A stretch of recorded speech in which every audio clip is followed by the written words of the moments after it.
नमस्कार, जन टीवी देख रहे हैं आप। मैं श्वेता शर्मा आपके साथ। खबरों की शुरुआत से पहले एक नजर डालेंगे अभी की हेडलाइंस पर। राजस्थान सीएम भजनलाल शर्मा ने दिखाई संवेदनशीलता। उत्तराखंड में बाढ़ प्रभावितों को दी 5 करोड़ की मदद। मुख्यमंत्री धामी ने जताया आभार।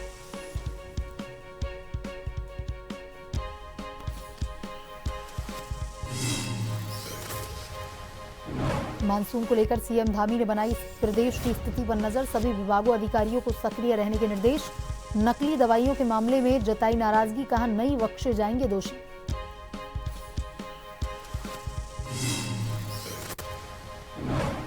पार्टी को मजबूत करने में जुटी कांग्रेस। जिले भर में जिलाध्यक्ष बनाए जाने की तैयारियां शुरू। कार्यकर्ताओं की बैठक का हुआ आयोजन।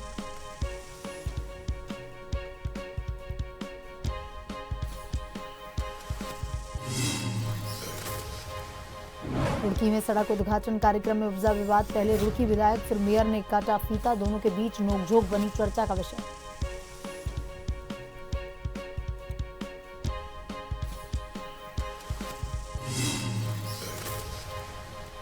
उत्तराखंड पुलिस का ऑपरेशन कालनेमी। 5500 से अधिक लोगों का सत्यापन। 14 से अधिक गिरफ्तार। टिहरी, पौड़ी, अल्मोड़ा और नैनीताल में कार्रवाई जारी।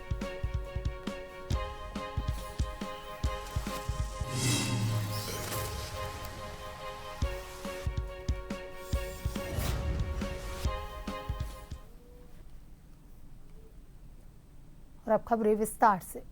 राजस्थान के मुख्यमंत्री भजनलाल शर्मा ने रविवार को उत्तराखंड के मुख्यमंत्री पुष्कर सिंह धामी को आपदा प्रभावित परिवारों को तत्काल राहत पहुंचाने एवं पुनर्वास कार्यों में सहयोग के लिए 5 करोड़ रुपए की सहायता राशि डीडी के माध्यम से भेजी है। शर्मा ने धामी को लिखे पत्र में कहा कि उत्तराखंड में हाल ही में आई भीषण बाढ़ से उत्पन्न स्थिति और उससे हुई जनहानि के समाचार अत्यंत दुखद व्यथित करने वाले हैं।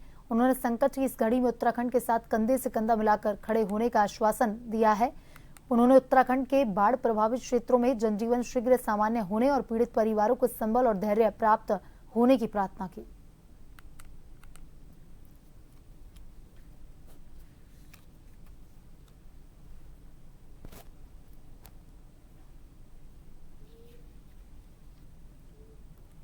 सीएम पुष्कर सिंह धामी ने राजस्थान के सीएम भजनलाल शर्मा का एक्स पोस्ट के माध्यम से धन्यवाद ज्ञापित किया।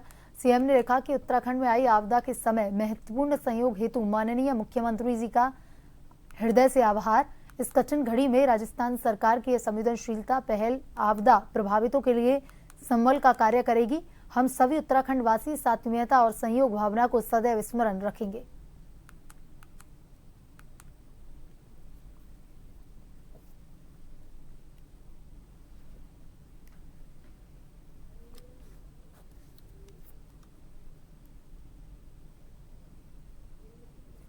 उत्तराखंड में कांग्रेस को मजबूत करने के लिए कांग्रेस पार्टी कार्यकर्ताओं को मजबूत करने में जुट गई है। कांग्रेस कमेटी को मजबूत किए जाने को लेकर जिले भर में जिलाध्यक्ष बनाए जाने की तैयारियां शुरू हो चुकी हैं, जिसको लेकर झवरेड़ा के एक निजी वेंकेट हॉल में कांग्रेस कार्यकर्ताओं की बैठक आयोजित की गई। बैठक में क्षेत्र के सभी वरिष्ठ कार्यकर्ताओं से एक एक कर जिलाध्यक्ष के चयन को लेकर रायशुमारी की गई। झवरेड़ा बैठक में पहुंचे कांग्रेस के विधायक वीरेंद्र जाति व कांग्रेस से झवरेड़ा की चेयरमैन प्रतिनिधि गौरव चौधरी व पर्यवेक्षक राजेश तिवारी ने कहा कि पूरे देश में इस समय रायशुमारी का यह कार्यक्रम चल रहा है। सभी स्थानों में केंद्र द्वारा पर्यवेक्षक प्रतिनियुक्त किए गए हैं जो रायशुमारी का कार्य कर रहे हैं। कांग्रेस पार्टी ने तय किया है कि संगठन के मजबूती के लिए सुदूर ग्रामीण क्षेत्रों में भी प्रखंड स्तरीय कार्यकर्ताओं से विचार विमर्श कर जिलाध्यक्ष का चयन किया जाना चाहिए। अध्यक्ष कौन बनेगा और कौन नहीं बनेगा, ये कार्यकर्ताओं की रायशुमारी के बाद तय होगा।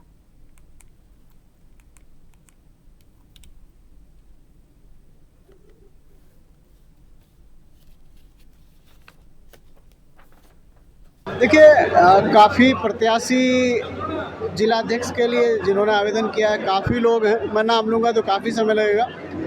और आज हमारे पर्यवेक्षक महोदय अखिल भारतीय कांग्रेस कमेटी के राष्ट्रीय सचिव श्री राजेश तिवारी जी हमारे बीच आए हुए हैं। और रायशुमारी उन्होंने आदरणीय राहुल गांधी जी, आदरणीय खड़गे जी ने एक कार्यक्रम का डिज़ाइन इस तरीके से तैयार किया है कि भविष्य में जो भी जिलाध्यक्ष बनेगा वो जो वर्कर्स हैं, हमारे कांग्रेस के कार्यकर्ता हैं, कांग्रेस के पदाधिकारी हैं या अन्य जन हैं, उन सब से रायशुमारी होगी। और रायशुमारी होकर के जो एक प्रमुख नाम उसको जिलाध्यक्ष के पद पर मनोनीत किया जाएगा, उसको जिलाध्यक्ष बनाया जाएगा। देखिए, कांग्रेस पार्टी ने इस बात को तय किया है कि पूरे देश में 2025 जो वर्ष है संगठन सीजन वर्ष घोषित किया है। 3 प्रदेशों में गठन की प्रक्रिया पूरी हो गई है और 4 प्रदेश जिसमें उत्तराखंड भी शामिल है, यहाँ पे संगठन सीजन अभियान जो है वो प्रारंभ किया गया है। 1 तारीख से मैं यहाँ पे उपस्थित हूँ और हमको बूथ स्तर के कार्यकर्ताओं से जो उनका अच्छा नेतृत्व कर सके, पार्टी के प्रति समर्पित और ईमानदार व्यक्ति हो, जो भारतीय जनता पार्टी से मजबूती के साथ लड़ सके, ऐसे लोगों के नाम जो है हम लोग जानने की कोशिश कर रहे हैं और उन्हीं नामों का रिकमेंडेशन जो है 6 नामों की सिफारिश जो है वो हम पर्यवेक्षक जो हैं वो हाईकमान के सामने रखेंगे और उनमें से ही फिर जिला कांग्रेस कमेटी के अध्यक्ष का चयन होगा। ने अपनी जिला कार्यकारिणी को पूरा करना शुरू कर दिया है। वहीं 2 सितंबर से कांग्रेस के द्वारा भी प्रदेश में संगठन सृजन शुरू हो चुका है, जिसके तहत अब पर्यवेक्षक हर जिले में जाकर जिला और महानगर अध्यक्ष के लिए कार्यकर्ताओं पदाधिकारियों से मंथन कर रहे हैं, जिसको लेकर कांग्रेस के प्रदेश वरिष्ठ उपाध्यक्ष सूर्यकांत धस्माना ने कहा कि सभी जिलों में मंथन चल रहा है। पर्यवेक्षक अपनी रिपोर्ट तैयार कर रहे हैं और इस महीने के दूसरे सप्ताह तक रिपोर्ट को शीर्ष नेतृत्व को सौंप दिया जाएगा, जिसके बाद जिले और महानगर अध्यक्षों के नामों पर मोहर लगेगी।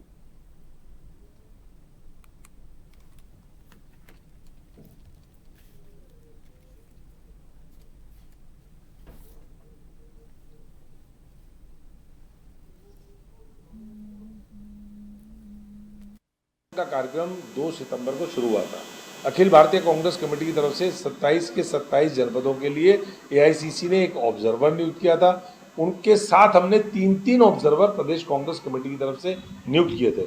ये चारों लोगों की टीम सारे राज्य के 27 के 27 संगठनात्मक जनपदों में जमीनी कार्यकर्ताओं से बात कर रहे हैं, गांव के कार्यकर्ता से बात कर रहे हैं, ब्लॉक के कार्यकर्ता से बात कर रहे हैं, वार्ड के कार्यकर्ता से बात कर रहे हैं और जो राय निकल करके आएगी उसके अनुसार जिलाध्यक्ष और महानगर अध्यक्ष नियुक्त किए जाएंगे।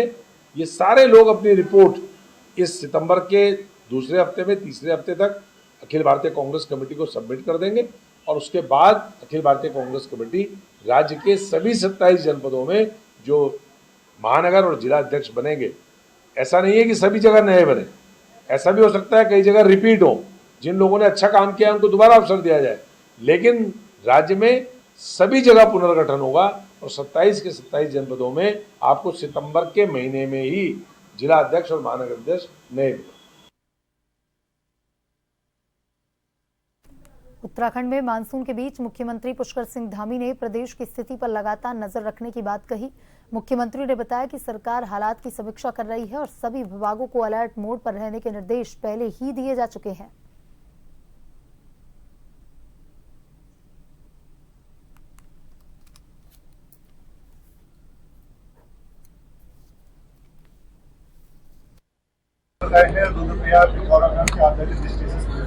उस पर हम लोग लगातार समीक्षा कर रहे हैं और सभी को अलर्ट मोड में रहने के लिए पहले ही कहा गया है। अभी जब तक मानसून का ये समय चल रहा है तब तक पूरी तरह से सारी मशीनरी, सारे हमारे डिपार्टमेंट, एनडीआरएफ, एसडीआरएफ सभी लोग सक्रिय हैं।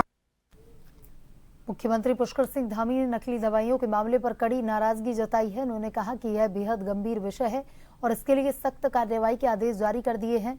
मुख्यमंत्री ने साफ चेतावनी दी है कि इस अपराध में जो भी दोषी पाया जाएगा उसके खिलाफ कठोर कार्रवाई होगी।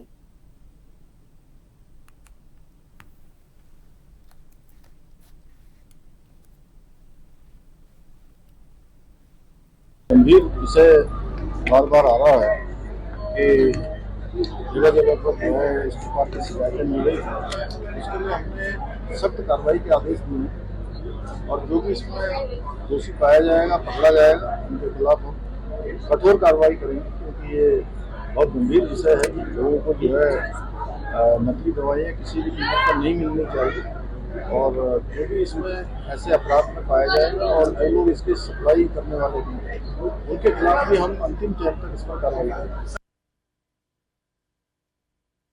वहीं उत्तराखंड की धामी सरकार ने युवाओं को रोजगार देने और उन्हें आत्मनिर्भर बनाने के लिए बड़ा कदम उठाया है। 4 जुलाई 2021 को कार्यभार संभालने के बाद से सरकार ने विशेष फोकस रोजगार और स्किल डेवलपमेंट पर रखा और इसी कड़ी में लोक सेवा आयोग, उत्तराखंड अधीनस्थ सेवा चयन आयोग और चिकित्सा सेवा चयन आयोग के जरिए 25,000 से अधिक युवाओं को सरकारी नौकरी मिली। इसके अलावा कई विभागों की भर्ती प्रक्रिया अभी भी जारी है और जल्द ही अंतिम चयन सूची जारी होने वाली है। ऐसे में स्थायी नौकरियों का आंकड़ा और बढ़ने की उम्मीद है।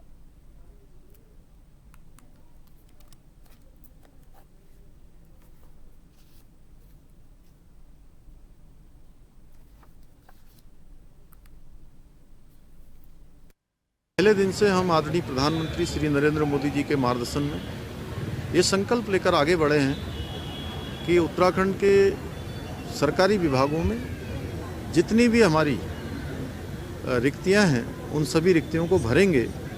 और अभी तक हम 25,000 नौजवान युवाओं को नौकरी में उनको समायोजित कर पाए, उनको नौकरी देने में हमने सफलता प्राप्त की है।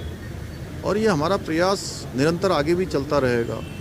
जहां सरकारी रोजगार के लिए भी हम निरंतर प्रयासरत हैं, इसीलिए आंकड़ा 25,000 में पहुंचा है। वहीं हम स्वरोजगार को लेकर भी लगातार काम कर रहे हैं। स्वरोजगार के क्षेत्र में भी हमारी चाहे मातृशक्ति हो, चाहे युवा हो, विभिन्न उपक्रमों के माध्यम से वह भी आज लाखों की संख्या में रोजगार प्राप्त कर रहे हैं।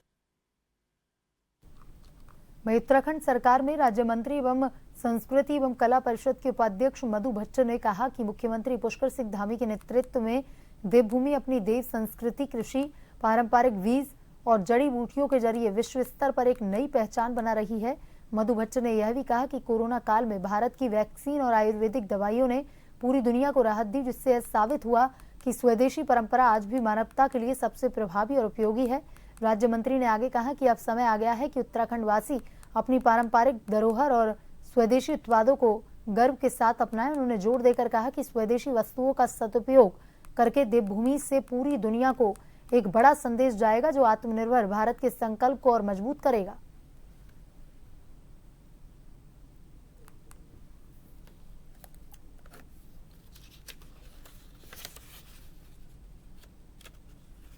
माननीय मुख्यमंत्री श्री पुष्कर सिंह धामी जी जिस प्रकार से अपने उत्तराखंड देवभूमि के जो हमारे सकल घरेलू उत्पाद हैं, हमारी जो देव संस्कृति है, बहुत जो हमारी कृषि जो है, खेती है, हमारे पारंपरिक बीज हैं और हमारे यहाँ प्रचुर मात्रा में जो जड़ी बूटियां हैं, उनको अगर पूरा विश्व उसकी तरफ देख रहा है और वही स्वदेशी जो हमारी जो दवाइयां हैं उनका उपयोग आज पूरा विश्व कर रहा है। तो हम क्यों ना उस पर गर्व करें और हम क्यों ना उनको अपनाएं।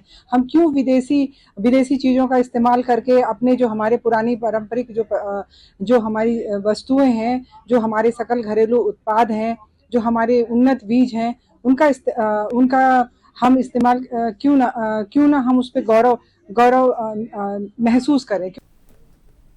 उत्तराखंड के भगवानपुर कस्बे में स्थानीय लोग मौत के साए में जीने को मजबूर हैं। इसकी एक डरावनी तस्वीर आज देखने को मिली है, जब 33,000 की लाइन टूटकर इशरत नामक व्यक्ति के घर से टकरा गई। देखते ही देखते घर की दीवारें, फ्रिज, एसी और पंखे सब जलकर खाक हो गए। घर की महिला ने बताया कि अगर वे घर में तख्त बेड पर नहीं होते तो शायद कोई भी नहीं बचता। सिर्फ 5 मिनट के लिए कान बहरे और आंखों के सामने धुआं ही धुआं था, मानो कोई आसमानी बिजली घर के अंदर गिरी हो। उन्होंने कहा, घर के सदस्यों ने खुदा का शुक्र अदा करते हुए कहा कि बच्चे छत पर खेल रहे थे और यदि बारिश नहीं हुई होती तो घर में कोई नहीं बचता।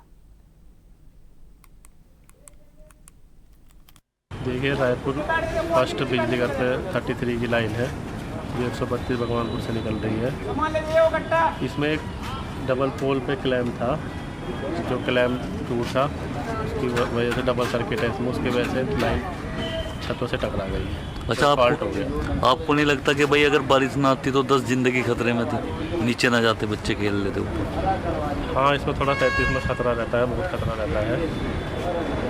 ये सही हुआ अच्छा, बारिश की थी, इसमें लाइन थोड़ा, इसमें जेई की भी लापरवाही है, तो उस पर क्या एक्शन होगा विद्युत विभाग के नियमानुसार कार्रवाई करेगा। रुड़की नगर निगम क्षेत्र के वार्ड नंबर 8 में सड़क का उद्घाटन विवाद का रूप ले लिया। पहले रुड़की विधायक प्रदीप बन्ना ने भव्य तरीके से फीता काटकर सड़क का उद्घाटन किया, जिसके बाद उन्होंने नगर विकास कार्यों की उपलब्धियों की चर्चा की। महज 10 मिनट बाद रुड़की मेयर अनीता अग्रवाल भी मौके पर पहुंची और उसी सड़क का पुनः फीता काटकर उद्घाटन किया। दोनों के बीच इस दौरान तीखी जुबानी नोकझोंक हुई और सार्वजनिक तौर पर विवादास्पद पल देखने को मिले। विशेष रूप से विधायक व मेयर के बीच विरोधाभासी बयानों ने इस घटना को और भी विवादित बना दिया। स्थानीय जनता मीडिया के बीच यह घटनाक्रम जमकर चर्चा का विषय बना हुआ है। ये माननीय महापौर जी के उस पर बन रही है, बोर्ड से पास हुई है नगर निगम से, और इसका मुहूर्त करने के लिए माननीय महापौर जी खुद आई है। क्या कमियां हैं इस सड़क में? आप देखिए, एक गड्ढा है दिखाई दे रहा है। सर ये गड्ढा नहीं है, सीवर लाइन डलनी है इसमें, ये सारी टूटेगी तो सीवर लाइन जब डलेगी तो सड़क टूटेगी, तो फिर पूरी ऐसी छोड़ दें उसको बना, इसलिए हमने इसको पास कराया। और 4 महीने पहले 500 हुई थी सड़क, हमने इसलिए इसको शुरू काम नहीं करवाया कि पहले सीवर डलेगी, सीवर जब बनने के बाद टूटेगी तो उसके बाद इसको काम शुरू करेंगे। यहाँ के लोगों से बात हुई है, उनका कहना है कि इस गली में जल भराव की समस्या है। जी सड़क ठीक है, नाली है नहीं यहाँ। सर मेरे वार्ड में मुझे समस्या पता है, जो मुझे मोहल्ले वालों ने बताई है, ठीक है, मैं इसको कराने का मुझे पता है। इसके बाद बारिश के बाद अगर सड़क बनने के बाद पानी भरता है तब आप मुझे बताइए। कह रहे हैं लोग नाली नहीं है ना। अरे सर वो अब बनेगी ना, सब काम होगा, टेपर वाली नाली बनेगी। और किस लिए आप, किस चीज का उद्घाटन के लिए आप यहाँ आए? ये 8 नंबर वार्ड है जादूगर रोड पे, इसका उद्घाटन किया जा रहा है। सतबीर जी का वार्ड है, तो सतबीर जी को बहुत बहुत शुभकामनाएं, और यहाँ से वासियों को, पूरे वार्ड के वासियों को बहुत बहुत शुभकामनाएं, बहुत बहुत बधाई देती हूँ और धन्यवाद देती हूँ। इसमें सड़क में कमी क्या है? सड़क में तो कच्ची सड़क है, देखो क्या हाल हो रखा है, आप तो देख ही रहे हो। बिल्कुल ठीक सड़क है? नहीं ठीक नहीं है, नहीं पूरी टूटी पड़ी है, आप देखिए जगह जगह खड्डे हो रखे हैं। उत्तराखंड पुलिस द्वारा चलाए जा रहे ऑपरेशन कालेनेमी के तहत प्रदेश भर में अब तक बड़ी संख्या में लोगों का सत्यापन किया गया है और इस अभियान का मुख्य उद्देश्य देवभूमि की आस्था, सांस्कृतिक धरोहर को सुरक्षित रखते हुए असामाजिक बाहरी तत्वों पर कड़ी निगरानी रखना है। आईजी नीलेश आनंद भरणे ने प्रेस वार्ता कर बताया कि इस अभियान के दौरान अब तक प्रदेश भर में 5500 से अधिक लोगों का सत्यापन किया जा चुका है। इनमें 14 से अधिक व्यक्तियों को गिरफ्तार किया गया है, जबकि 1182 लोगों के खिलाफ निवारक कार्रवाई की गई है।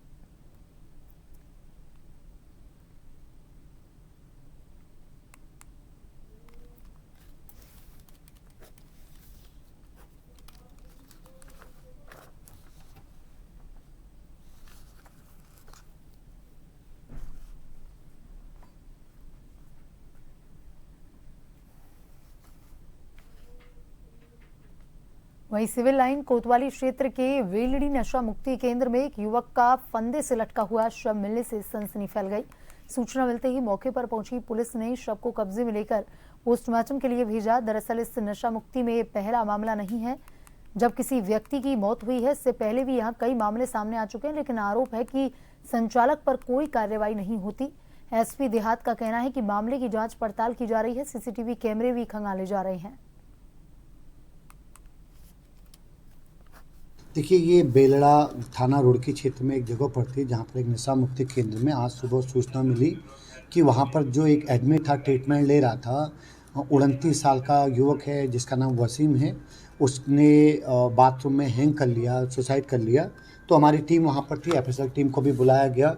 हमारे क्षेत्राधिकारी नरेंद्र पंत ने भी विजिट किया है।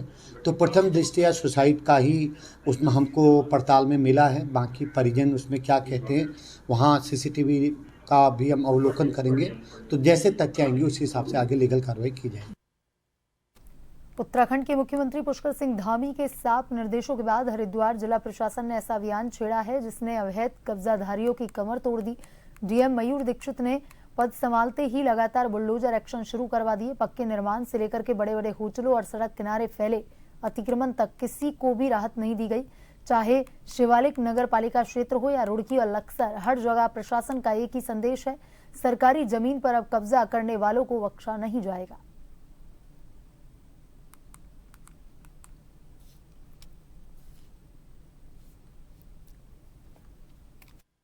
देखिए, जनपद में लगातार अतिक्रमण के खिलाफ कार्रवाई हमारी चल रही है और इसमें माननीय मुख्यमंत्री जी द्वारा निर्देश प्राप्त हैं कि सरकारी भूमि पे किसी भी तरह का अतिक्रमण को हम बर्दाश्त नहीं करेंगे। इसके क्रम में विभिन्न ग्रामीण क्षेत्रों में तालाब की भूमि पर, सिंचाई विभाग की भूमि पर, ग्राम समाज की भूमि पर अतिक्रमण हटाया जा रहा है, जिसमें अभी लक्सर में, रुड़की में कार्रवाई की गई है और हरिद्वार भगवानपुर तहसीलों में भी चिन्हित करके नोटिस आदि की कार्रवाई कर रहे हैं। और साथ ही शहरी क्षेत्रों में आज शिवालिक नगर क्षेत्र में, भगवानपुर क्षेत्र में जगह जगह अतिक्रमण हटाया जा रहा है। मेला क्षेत्र में भी आज कई टीम्स के द्वारा इंस्पेक्शन किया गया और अतिक्रमण को चिन्हित किया गया है। आने वाले समय में जैसी बारिश अब थोड़ी और भी कम होगी, अतिक्रमण हटाने की कार्रवाई में और गति आएगी। उत्तराखंड के उत्तरकाशी जिले के नौगांव में शनिवार शाम को बादल फटा। इससे पानी और मलबा बाजार और दर्जनों घरों में घुस गया। सड़क पर खड़ी कई गाड़ियां भी बह गईं। हालांकि अभी किसी भी तरह की जनहानि की खबर नहीं है। जिला प्रशासन, एसडीआरएफ, एनडीआरएफ की टीमें मौके पर पहुंची हैं। रेस्क्यू ऑपरेशन जारी है।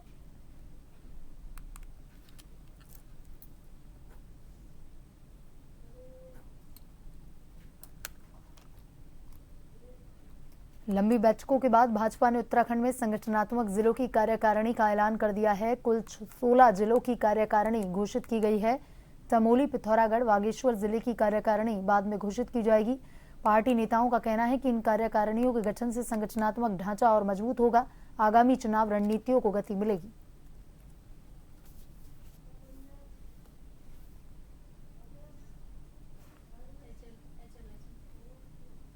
और नजर डालेंगे अभी की हेडलाइंस पर। राजस्थान सीएम जयराज शर्मा ने दिखाई संवेदनशीलता। उत्तराखंड में बाढ़ प्रभावितों को दी 5 करोड़ की मदद। मुख्यमंत्री धामी ने जताया आभार।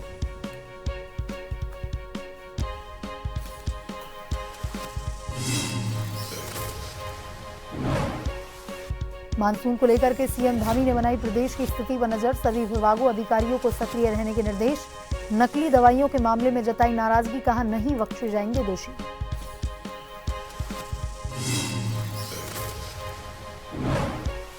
पार्टी को मजबूत करने में जुटी कांग्रेस। जिले भर में जिला अध्यक्ष बनाए जाने की तैयारियां शुरू। कार्यकर्ताओं की बैठक का हुआ आयोजन।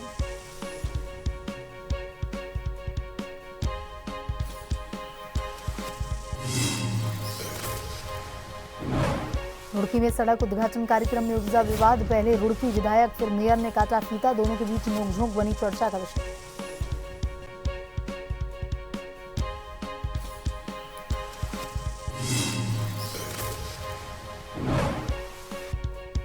उत्तराखंड पुलिस का ऑपरेशन कालनेमी। 5500 से अधिक लोगों का सत्यापन। 14 से अधिक गिरफ्तार। टिहरी, पौड़ी, अल्मोड़ा और नैनीताल में कार्रवाई जारी।